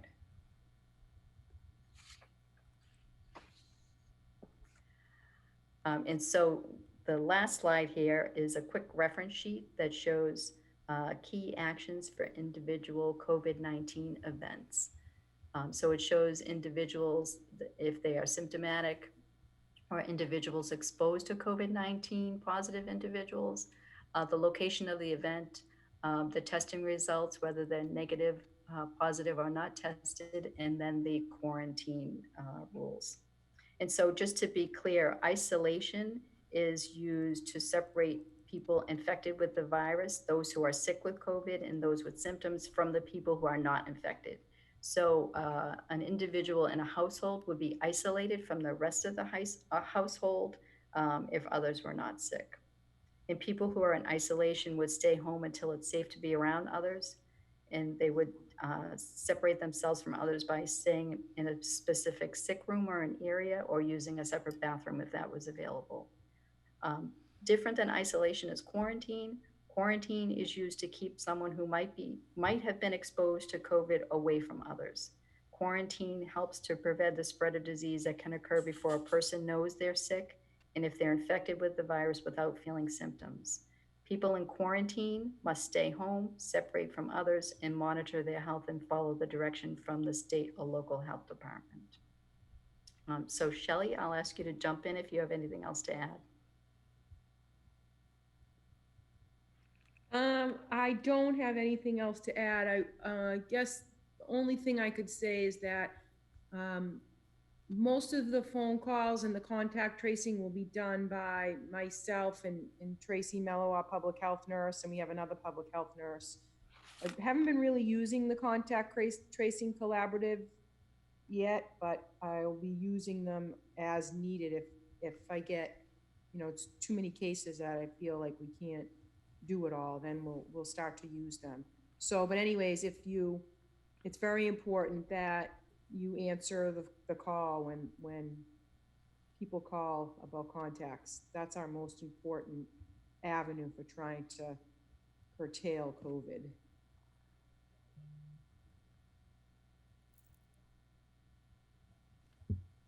Thanks, Shelley. I think, Andrina, we might have, I'm sure, a few questions here, so if you can just stay on the line and I'll... MJ. Sure. So I was curious, knowing that we're dealing with children and we're in the season of allergies and cold symptoms and just runny noses. So is there any area, change of season brings on like just the nasal congestion and mild sore throats. Is there any, you'd spoken about mild symptoms, but, I think I would, as a parent, kind of question some of it, knowing that my kid is predisposed to some of these allergies that present in this way. is there any distinction when looking at these these symptoms for kids who have known allergies? Is there any guidance for parents in that realm? Like a runny nose would be more attributed to an allergy diagnosis than it be a new symptom. You know what I mean? That's unusual for that child. I know I'm probably not articulating it as well. But I just didn't know in the realm of school for a child who has an existing, allergy condition as opposed to a new symptom. Like this is unusual for somebody, unusual. How is that? So I would say that it will be challenging when cold and flu seasons start to hit, although I am anticipating that with the mitigation strategies that we have in place that we might see less of that. But nasal congestion and runny nose alone are not considered a symptom of COVID. Those two symptoms would be considered in combination with other symptoms. And so if a child has seasonal allergies, that would be a factor to consider when the child is being assessed by the nurse. In terms of the parent sending the child to school, it might be in the best interest to have the parent have a conversation with the nurse first, or when things are being triggered, to say that the allergies are being triggered. What do you think, or what else should we be watching for? And the school nurses have a screening intake that they're doing, so that they are asking the same questions and doing the same assessment on everyone that would present with symptoms. Did I answer your question? I believe so. We tend to ask patients if they have new or progressive symptoms and go through those symptoms. So I wasn't sure what the balance. I'm sure that it's all probably clarified in the screening tool. So I'd say yes. Thank you. Mr. Ragsdale? So to just clarify, a student who tests positive cannot return to school for 10 days, provided that also they've passed at least 24 hours without fever and that their symptoms have improved. So that's the basic process if someone tests positive. Is that correct? Yes. Okay. In several places in the slides, it mentions that students who test negative have to quarantine for 14 days. For example, if they were identified as a close contact of someone who tests positive. And so can you explain why that's the case, why a student who tests negative has to quarantine for 14 days, which is even longer than a student who tests positive? Shelley, do you want to take that one? Yeah, the guidance behind that, or the scientific data behind that, is that they've already been exposed to COVID for up to 4 days. So they're just basically backing that 4 days out to make up for the 10 days. Okay, but why do students who test negative have to quarantine for 14 days? If we know because they're based on the scientific data, they're seeing that it could take that long for the virus to present itself. So they could test negative, but actually be positive. But if they've tested positive, they've probably had it for 4 or 5 days. Is that correct, Shelley? Yes. Yes. All right, that makes sense. Thank you. Other questions? Mr. Samaha?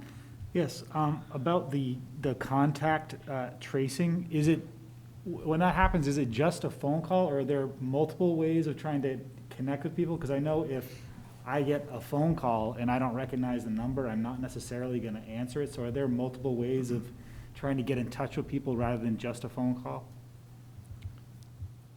I think, I could hardly hear you, but I think what I heard you ask was, are there other ways for people to get in touch with some, other than the phone for contact tracing? So our contact tracing is completely relying upon information that we're given. So if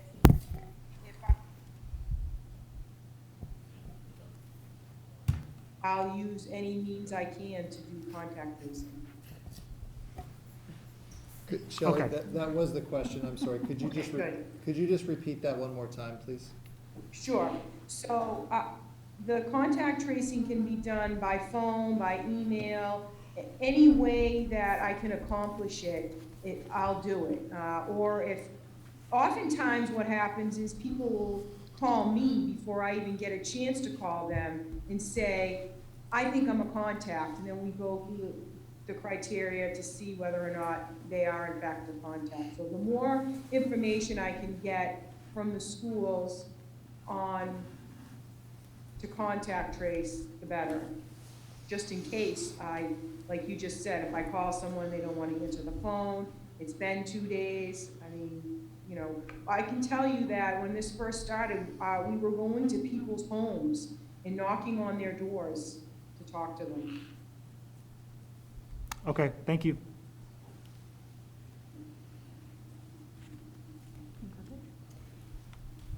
Doreen and Shelley, thank you. I think we're good for questions, but thank you so much for the work that you put into this and for your time, and I'm continually thankful for their partnership. We've spent an awful lot of time, and I'm sure we'll be spending an awful lot of time together collaborating to try and work on behalf of our families to continue to, and our students to, and staff to make them safe. So thank you very much for your time tonight. Good night.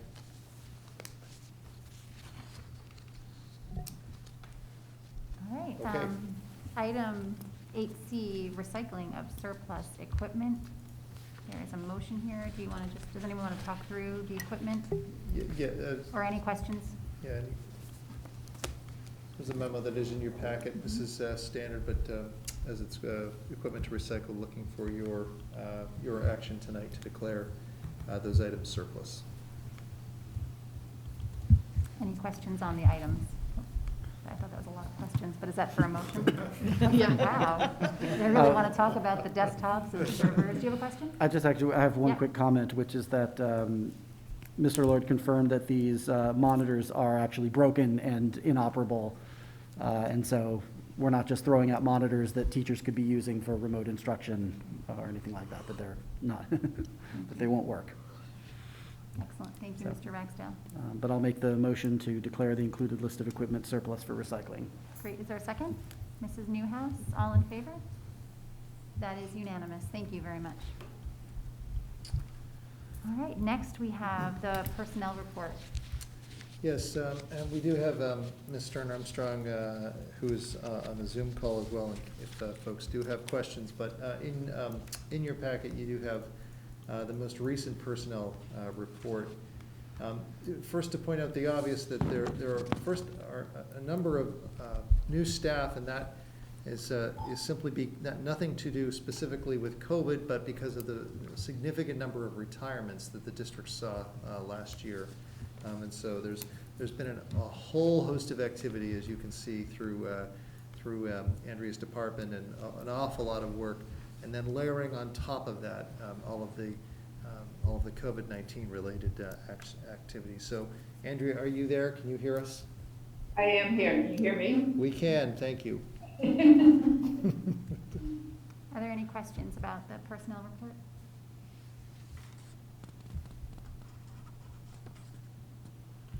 And if there's a question for me, I can go through it, or if there's a question for me, I can't hear. I think I heard Jen speaking. Yeah, we're just scanning to see if there's any questions right now. Mr. Ragsdale? Actually, there was a question earlier, I think, from Ms. Burns about whether there were any pockets of staffing issues or whether it was distributed across particular grades or schools. Mr. Fennelly, yeah, he asked Mr. that. Yep. Fennelly. Did you hear that, Andrew? It sounded like that there were pockets, like specific schools or positions. Correct, yes. Okay. So, I mean, I would say number one, which I think continues to be our problem over the years, or challenges, I'd say, is educational assistant positions. The principals, I mean, I have to say they interview like crazy, but what happens is because of the pay schedule, there are many that can't actually afford to come on with us. But right now, the larger majority are educational assistants that we are running short on, and they actually are across the district. So Shawshene Elementary has a few more than others, and that's ideally because Lisa King is very good at taking her educational assistants and actually moving them into teaching positions when they're certified, and that happened during the summer. So some of them transition, and then a couple are actually on leaves right now, some related to COVID and some related to other personal matters. I think our second place really is the middle school. They are moving rapidly with getting new people in to cover, whether it's more remote positions that we need to fill. So they're hybrid positions, but they need to backfill because of those teachers that are teaching remotely or will be for the year, as well as a few gaps of people that either resigned or retired. In regards to just in the retirements, just a notice is that we did have initially 22 plus retirements going into this the end of last year, and 2 of them rescinded because they felt like they weren't ready to do that when COVID, when we entered into the COVID era. So we did have a lot of movement throughout the summer. I'm actually starting back right after COVID started in March. We actually had a lot of people interviewing, getting people hired for all the retirements. So people moved quickly. And then during the summer, with everything else going on, it slowed down a little bit, but I feel like we're in a fairly good place, but we do still have some openings. Again, largely the Shawshene Middle School, and then the bigger concern, or the big concern, is the special ed positions that we need to fill, whether it's based on people that are taking leaves or just openings in general, or extra special ed teachers that we need. Are there other questions for Andrew? So my only question would be, has anything changed since this report was uploaded, or is this completely current? The last question, I think, Andrea, are there any other changes that have materialized since this report was put together? No, with the exception of on the bottom of the report does list the leaves that are based on related to the MOA and COVID related. There are a few additional staff that are strongly considering taking leave, but they have not figured out yet. Some of it is based on if there's any chance of us having remote positions for them, which has become challenging to try to fill those, to allow for remote positions when we don't have them available. So that's one of the things. But so I think we'll end up with probably at least 2 or 3 more leaves, which will leave openings for long-term subs for the school year. The concern as we prepare to go into the hybrid, of course, is just coming off of that prior presentation, if staff have to, if there are staff members in the hybrid model, but they have to quarantine, that's something we're going to have to contend with. And you certainly could argue that in any given year there could be an unexpected leave for a medical reason that materializes. Obviously, the concern centers around what this looks like in terms of total numbers. And as well as that, it's very possible, again, based upon the provisions of the law, that today, tomorrow, next week, somebody could have to take a leave, and we would be, as the employer, in a position to have to grant that. And so that's the overarching concern as we try and contend with staffing going forward. I would also add, and I think as the year goes on, the school year, in any given year, we tend to receive notice for maternity leaves or other medical related leaves. And I anticipate that those same types of leaves will come in as the school year goes on. Not mistaken, last year we ended up with roughly 6 additional people going on leaves based on maternity related. So I anticipate we'll have more that are just the normal leaves for maternity and other medical related, and not specific to COVID. Mrs. Burns? Andrew, did we have to file any waivers? I know that there's a lot of transition, it looks like, from this personnel report, but I didn't know if are you seeing an increase in any waivers we've had to put forth to Desi in order for us to fill positions in the district? Glenn, can you do me a favor and repeat? I Sure. thought something about Desi. Yep. The question was around waivers and has there been an increase in the waivers that we've had to seek? We actually this year have not, I mean, knock on wood, we have not had to request any waivers. We've had all people coming in that either had licenses. Oh, great. So long-term subs, they have licenses in certain areas, or teachers within our schools that have moved around and they have licenses.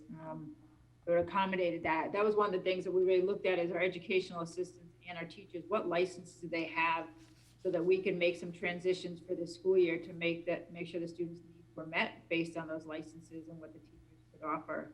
And then additionally, DESE also allowed or changed the regulations for long-term subs. So typically after the 90th day or the 90th day, you would be required to have a long-term sub have a license in a specific area or subject.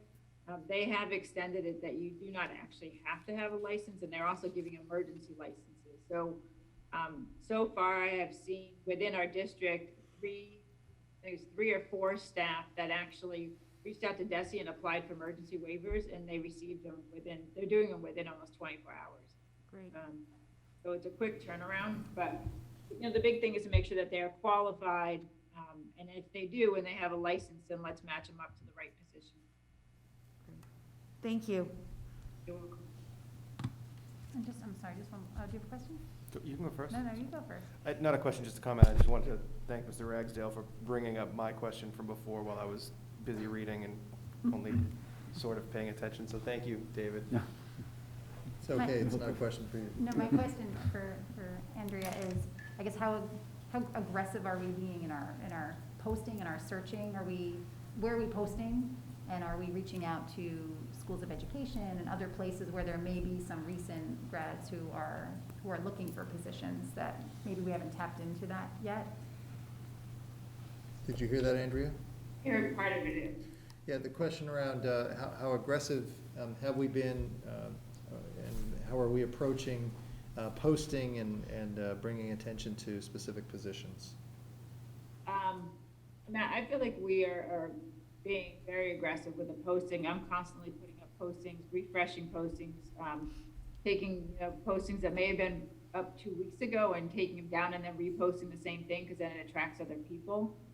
Unfortunately, for example, like our educational assistants, there are some that are applying that they just are not strong candidates, and the principals are making phone calls to see if they'd be a match somewhere, but they're finding that they're not. And then there are others that, for example, last Friday night, I actually emailed like 3 applicants just to say, are you still interested, and what specifically are you looking for, and then passing it on to the principal. So we are trying to move as quick as possible and grab anybody that, looks like they'd be a good candidate, at least on paper. I last night got online and I was looking at other districts to see kind of where they're at, and the number of postings, which I'm sure you all can imagine, is just unbelievable. For long-term subs, for special ed, for educational assistants. I mean, it just goes on and on and on. So we are obviously vying or fighting with every other district in the area. I will say the middle school has done a nice job with getting some strong candidates in for long-term subs for the years. And I look at that and say, hopefully these are people that are good candidates, and that if something happens next year, we will be in a good place to bring them on as full-time employees. But we definitely are getting our information out on a regular basis. The other thing I will say is nice is that we've been posting things internally. I have been getting other teachers contacting me and saying, hey, I know so-and-so, do you think they should apply? And my response is absolutely. If you know somebody that you think, someone that you would recommend as a strong candidate, absolutely send them our way, and let's, see who could use them.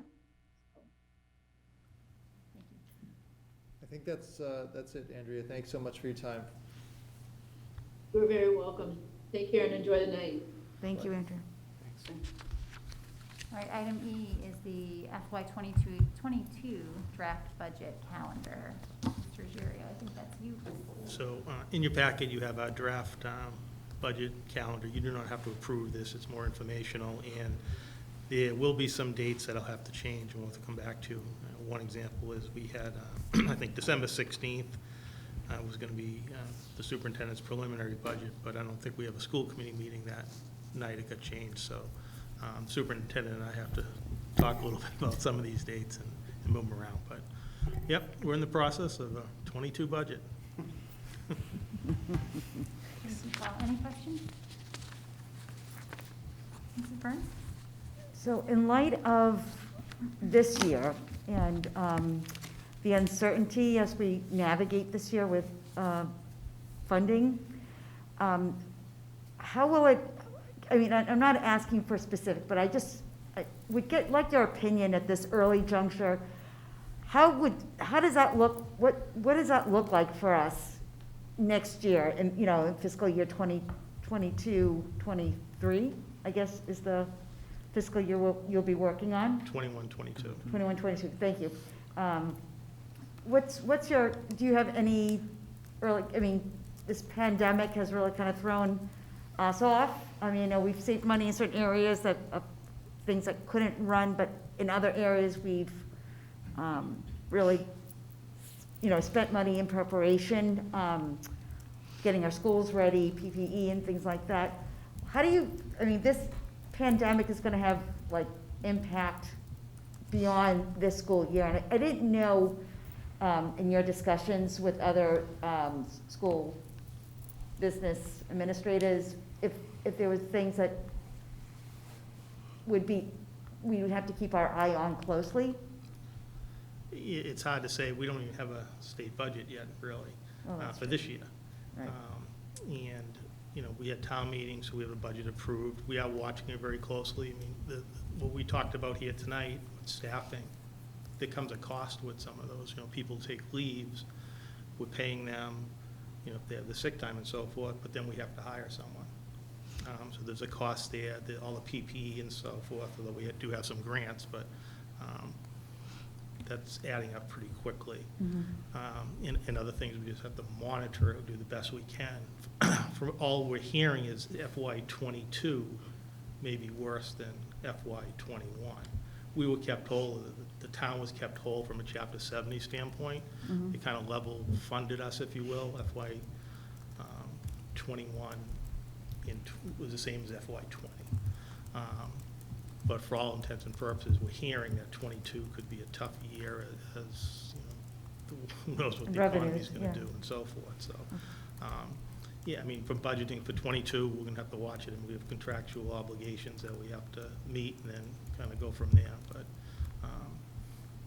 and I haven't really heard from many other districts. We're all trying to survive day by day, Mhm. if you know, just to try to, you know, do what we have to do to get the school opened, and, Right. you know, and this is the time of year, essentially gonna have 3 years open, because we haven't closed 20 yet. And we're in 21 and then working on 22, so. Not much of an answer, but I No, don't no, have but it's a good barometer as to where it is at this juncture, you know, in a larger perspective. So, I mean, it may not be a great information, but it's actually, it is helpful in some regards. Thank you. Thank you very much. Item F, approval of student activity accounts for 2020-2021 school year. Again, Mr. Ruggiero? The Massachusetts Department of Elementary and Secondary Education recommends that the school committee approve student activity accounts annually, so what you have in front of you is just a request for a motion to approve the student activity accounts. Thank you. Are there any questions?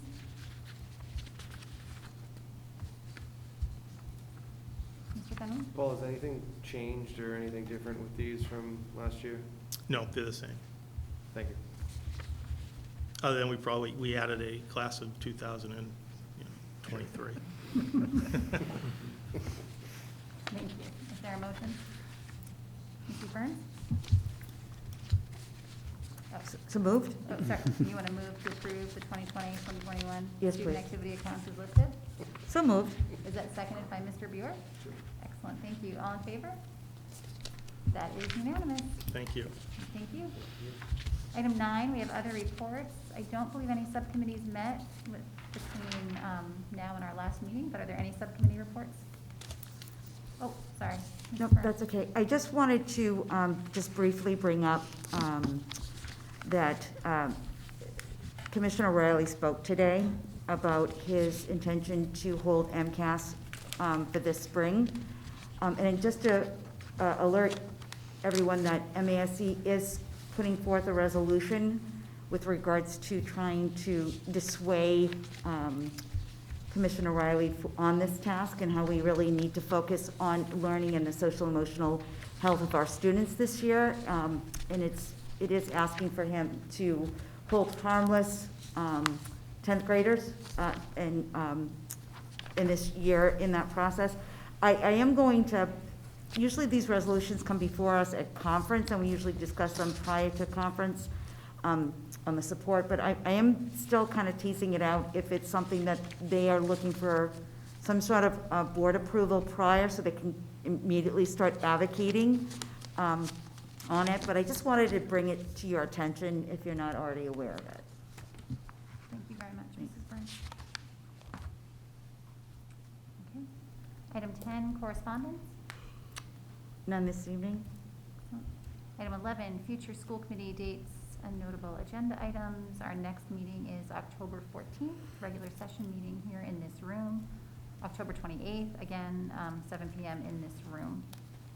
Anything else before we adjourn? Oh, we do. We skipped over that. That's great. Thank you. I'm glad I turned my head to this. So we're going to move back to We're gonna move back school to calendar, to yes, 6C. 6C. Sorry about that. Thank you. Yes, thank you. So there is the update relative to those recommended changes as part of the transition plan to the hybrid schedule. The change of the professional development day from November 3rd until that day in October, and then again that 162nd day. There is an updated calendar, and again seems appropriate to bring forth for your approval.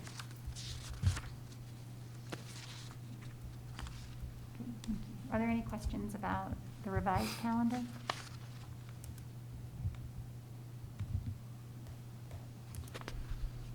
Mr. Buick? I'll move to approve. Thank you. Is there a second?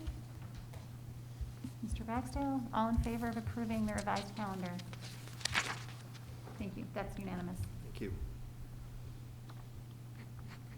All right, and that does bring us to our final item. Would someone like to make the motion to adjourn? Mr. Ragsdale? Move to adjourn? Second, Mr. Bjork, all in favor? Excellent, that is unanimous. Thank you, everyone. Good night, Wilmington. Thanks, everyone. Good night. See you All right, soon. good night.